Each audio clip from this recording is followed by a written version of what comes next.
salutations, my dearest friends. My name is Samantha, and today I'm going to be talking about ways that you can read affordably while still supporting your favorite authors.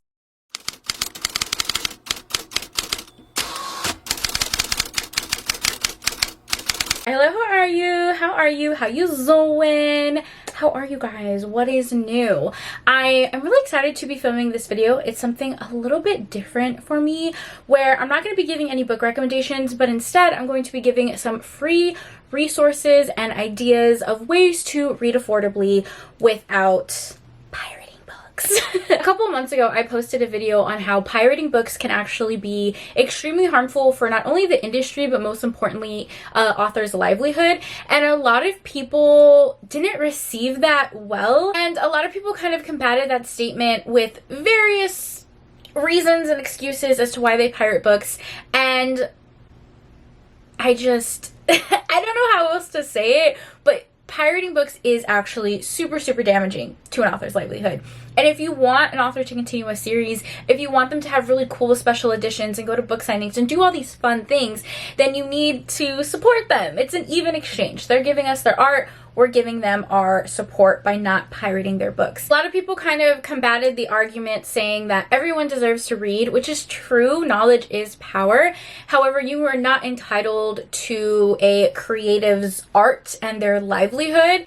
And when you pirate books, you are directly impacting an author's livelihood. Reading has always been popular. It's always been a hobby, but in recent years, it has really exploded. And because the industry is exploding, there are so many more options and the cost of things are kind of expensive. If you go to Barnes & Noble to buy a new hardcover of a new release, it's like $20-$30, and some people just generally can't afford that, and I totally understand that. So that is why I wanted to create this video showcasing some free resources that people can use. I think when people look through social media, they see the aesthetics, they see the trendiness, they see shelves and shelves of books, and that's not always realistic for certain people. Reading does not have to be an expensive hobby, nor does it need to be aesthetic. There are so many free resources that are available that can allow you to read affordably, even if you are an international reader, because that was something a lot of people are also kind of telling me that they really struggle to find books internationally. So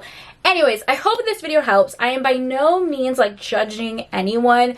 You do what you need to do, bestie. I just encourage you to still find ways to support your favorite authors, because at the end of the day, creatives and artists deserve to have a reasonable income and a livelihood for themselves. I don't think that's too much to ask for them. You're on a budget. I am too. I so get that. And I think there are so many resources available. I think that's what really gets me, is that I feel like people choose to pirate books when they don't need to. Like, there's so many options, and we're going to talk about them today. So let me stop yapping, and I'm going to go ahead and highlight all of the cool resources for you to read affordably. Okay, so the number one resource that is available to you is your local library. Like Mr. Arthur himself said, having fun isn't hard when you got a library card. I feel like people are not utilizing their libraries as much as they can. It takes almost nothing to go to your local library and get a library card. You can get physical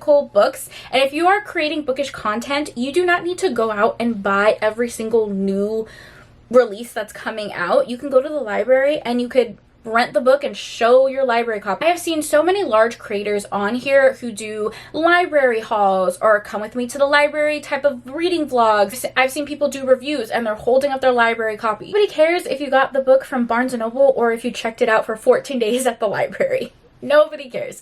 So if you are someone who really prefers physically reading books, then that is an amazing resource for you, obviously. But I think the more accessible option is to get an e-library card, and you can use apps like Libby and Hoopla. There are free apps that allow you to connect your local library card, and you have access to dozens and dozens of ebooks that you can send to your Kindle, or you can also listen to audiobooks within the app. I personally love Libby and Hoopla. I've been using it for years. I find it very accessible and easy to use. You can adjust the font if you're reading an ebook, or sometimes it will also give you the option to send to your Kindle. Options in the books available are going to depend on your area. I feel like larger cities typically have a better selection than smaller cities, but do know that sometimes libraries will actually allow you to request books, and then they can request like the rights to lend those books. There are also really big libraries like the New York City Library, or I even think Los Angeles has a version of this where you can still have a membership even if you don't live in that county. Sometimes it's for free, sometimes you have to pay like a one-time fee.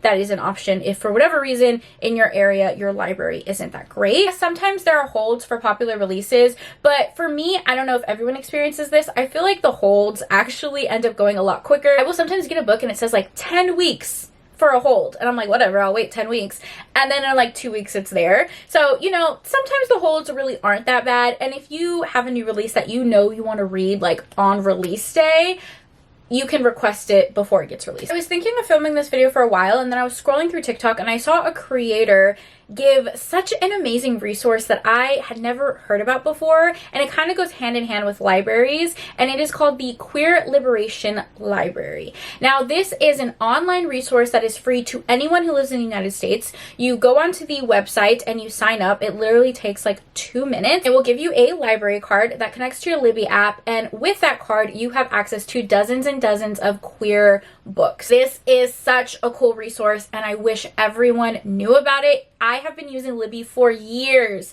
and never knew about this. Me personally, I love reading books with any LGBTQ representation. Being a part of the community, I love seeing that representation in books. It makes me so happy. A common complaint I hear, especially in smaller cities, a lot of people say that their library doesn't offer very diverse options. So this is such a cool thing to have. I want to read what their website says to kind of explain it. It says, Queer Liberation Library is fighting to build a vibrant, flourishing queer future by connecting LGBTQ plus people with literature, information, and resources that celebrate the unique and empowering diversity of our community.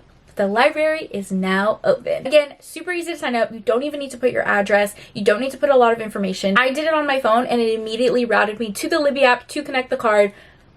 It was amazing. I'm so happy I found this, and I really hope that you guys use it instead of pirating books, because it's a free resource. Like, why would you not use it? Still talking about libraries, I'm telling you, I feel like libraries are honestly the biggest like underused resources. They do so many community events, and a lot of times libraries will have library sales where they sell really discounted books. A lot of locations will also have what they call Friends of the Library stores. It is a bookstore where they are selling lightly used books but still in good condition for amazing prices. So in summary, the library has dozens and dozens of resources that you can use that are free and affordable. You can get a physical library card and pick out a physical book. You can get an e-library card and use Libby and Hoopla. You can use the Queer Liberation Library card to read dozens of LGBTQ literature. Then of course you have Friends of the Library bookstores and library book sales. All resources within one community. Okay, so my next resource that I want to talk about is free little libraries, which is like my favorite thing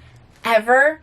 If you guys are like me and your family does a lot of road trips, I always look for free little libraries, okay? Not only are they usually really cool the way people set them up in front of their houses, but I have found so many hidden gems here. If you've never heard of a free little library, it is a community-based library that an individual will do in front of their house. Sometimes you will find them at community centers, like I've seen some in front of Goodwill, or even like senior centers. Kind of the idea of taking one and leaving one. So you leave any books that you didn't enjoy and you want to donate, and then you have access to whatever books are available in that free little library.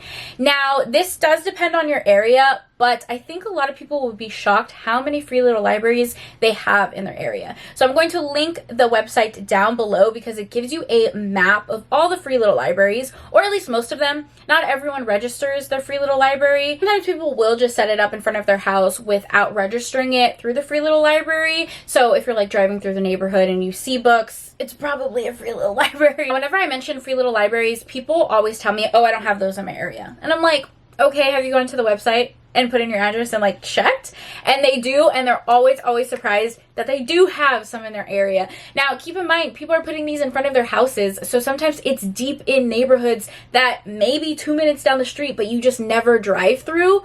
That's what happened to me. I literally have like 7 just in a 10-mile radius, and I didn't even realize it because it was deep in neighborhoods that I never go through. One of my most watched videos to this day, and I posted this video years ago, was me doing a reading vlog where I visited multiple free little libraries in my area and then did a haul, and I also donated some books as well.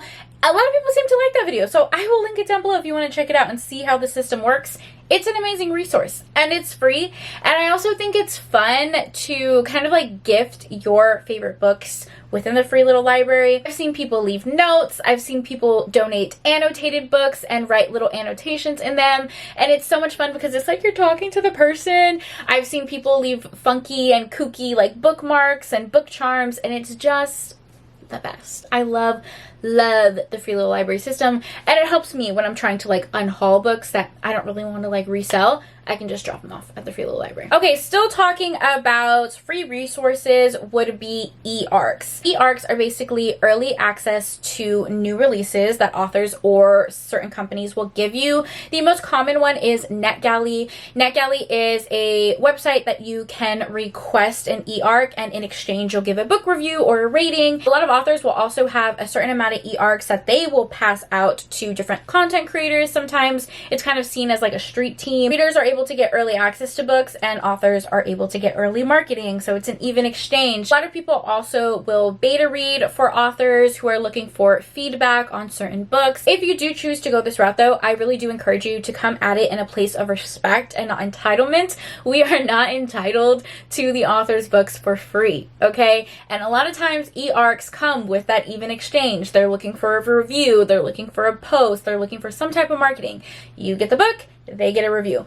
Even exchange. And it's okay if you have a favorite author and you read all of their books and you're always talking about their books and you just want their new release so bad and you don't get approved for the e-ARC. That's okay. That's okay, babe. You can buy the copy later. You can check it out on your library. There are other ways to support your authors. We are not entitled to free books all the time. So just come at it in a place of respect and realize that this is an author's business. It is their livelihood. It's how they make their money. It's how they feed their families. So sometimes they're going to treat it like a business. So if you get a bunch of e-ARCs and you're never leaving reviews, or if you do leave reviews and they're always 1 stars and 2 stars for this author, they're probably not going to send you any more books. But, you know, come at it in a place of respect. Personally, I am not like the biggest fan of e-ARCs. I will be totally honest with you. I'm a mood reader, so I don't like reading on a time constraint. A lot of times when you're reading an e-ARC, they want you to read it fast, leave the review fast.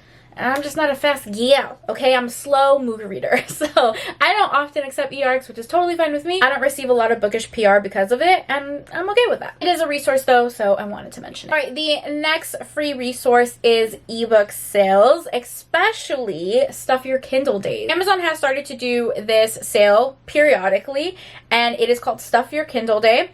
There's a website that you can use to actually find like the details of this and the books that are available. I'll link that down below, but usually you can kind of tell on social media because people will start talking about it. But it is a sale that Amazon does occasionally where there are dozens and dozens of free ebooks available in every genre. Cozy mysteries, romance, fantasies, thrillers.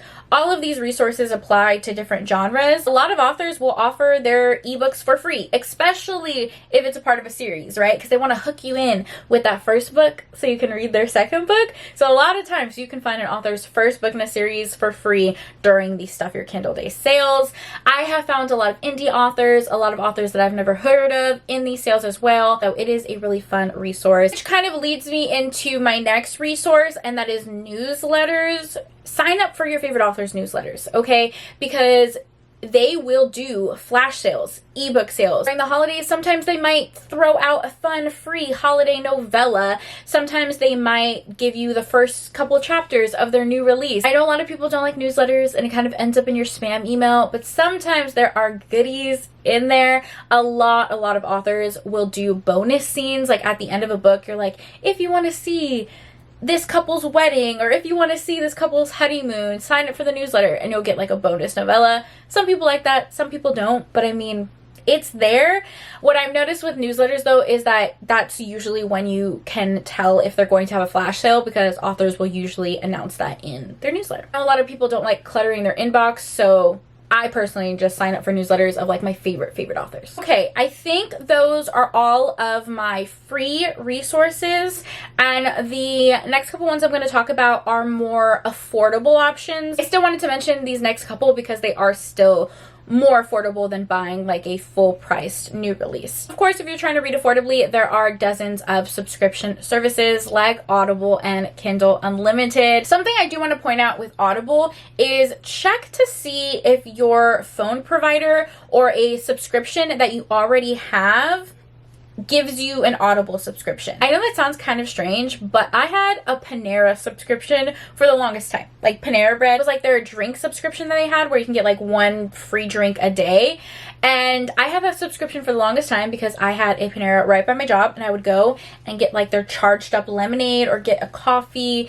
And one day I got an email that because I was paying for this Panera subscription, they were doing a partnership with Audible, and I got 3 free months of Audible with this Panera subscription. It wasn't a trial. I didn't have to sign up for anything. I didn't have to pay for anything. I didn't have to put my debit card information in. It was just something that Panera was offering. They were doing like a partnership. I know that some phone providers have done this before, like T-Mobile or AT&T. Sometimes subscription services will pair together, kind of like Disney and Hulu. They did a partnership. I don't know which ones do that right now. I just know they've done it in the past. So kind of like keep an eye out for that, you know? There are a lot of subscriptions that you can pay a monthly fee, and it's still cheaper than buying the full priced item. Me personally, my #1 subscription, and at this point the only subscription I pay for, is Kindle Unlimited. I'm obsessed with Kindle Unlimited. I've used it for years. You're able to check out 20 books at a time, not a month, at a time. And you have access to dozens and dozens of ebooks and sometimes even audiobooks. You will find indie authors, traditionally published authors, really popular books, and then also some hidden gems. And once you start reading Kindle Unlimited a lot, they will clock your reading taste so quick, okay? The books you may like section in Kindle Unlimited is my favorite section to peruse because they know my reading taste. They know the books that I'm typically reading and enjoying, and then they start recommending books that are similar. I have found so many of my favorite authors on Kindle Unlimited through the section of books you may like. One of my favorite authors of all time is Marina Vavanko. She writes the most romantic, sweepingly romantic queer romances, and I found her through Kindle Unlimited in one of those sections. Okay, Kindle was recommending this book to me. It looked interesting. I tapped on it, and then I read all of her backlist because I loved that one book so much. Kindle Unlimited is directly tied with Amazon, which a lot of people don't want to support, and I completely understand that. But it is a huge affordable resource that I have to mention. Some people don't read a lot of ebooks and don't like the options available through Kindle Unlimited, so then it wouldn't make sense to you. But for someone like me, it makes a lot of sense because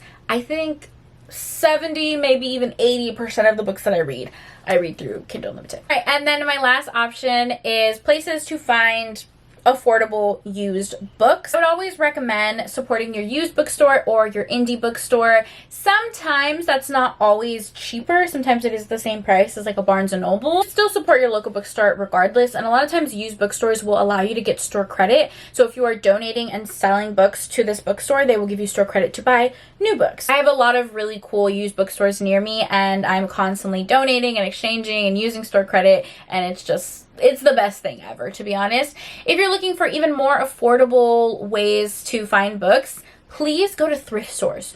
Go to thrift stores, okay? Go to the Goodwill. Go to a Savers. I feel like thrift stores are different every area. I'm not even lying to you. I found all of my Beverly Jenkins collection at a thrift store. It wasn't a bookstore. It was literally like a Goodwill. And I went to the book section and found every original copy Beverly Jenkins has.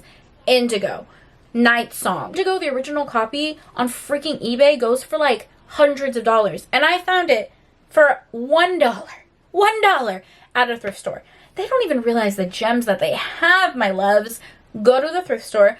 Go to the Goodwill. Go to the book section. I promise you, you will find hidden gems. That is like the #1 spot that I find the most beautiful books. There are also online retailers that sell books like eBay and Mercari and places like that. You have the resale community that are fucking assholes. I can't stand the resale community. I'm gonna be so honest with you. And they jack up the prices. Don't pay a ridiculous price, okay? Don't support that. But sometimes you can find a good bundle of books at a good price on eBay or Mercari. What I like to do if I'm looking for a specific author or a specific book, you can go on eBay and you can ask them to select keywords. So anytime a Beverly Jenkins book's come up for sale, you'll get a notification through email or text. That's what I would recommend. And then you can really hop on that sale very quickly. A retailer that I have had really, really good luck with is Thrift Books. Thrift Books can be hit and miss on the quality. You are taking that gamble because it's a used book. I personally had amazing, amazing success, and they sell used books. I have also noticed sometimes if you buy used books through Amazon, it will be from Thrift Books. So that's just something to keep in mind. I think those are all of my resources and options that I have to read affordably. I'm sure I'm forgetting some, so if you have any more, please, please, please leave them in the comments down below. Share all of the resources and information so that we can read more affordably. But those are all my options, and there are a lot of options. I hope this was helpful. If you enjoyed this video, leave me an emoji. Leave me the money emoji. Leave me the money emoji because we're saving some money by using these free resources. Leave the money emoji if you stayed this long, and I'll know that we're bookish besties. As always, thank you for taking time out of your day to spend time with me. It means the absolute world to me. I hope you guys are all staying happy and healthy, and I will see you in my next video. Bye!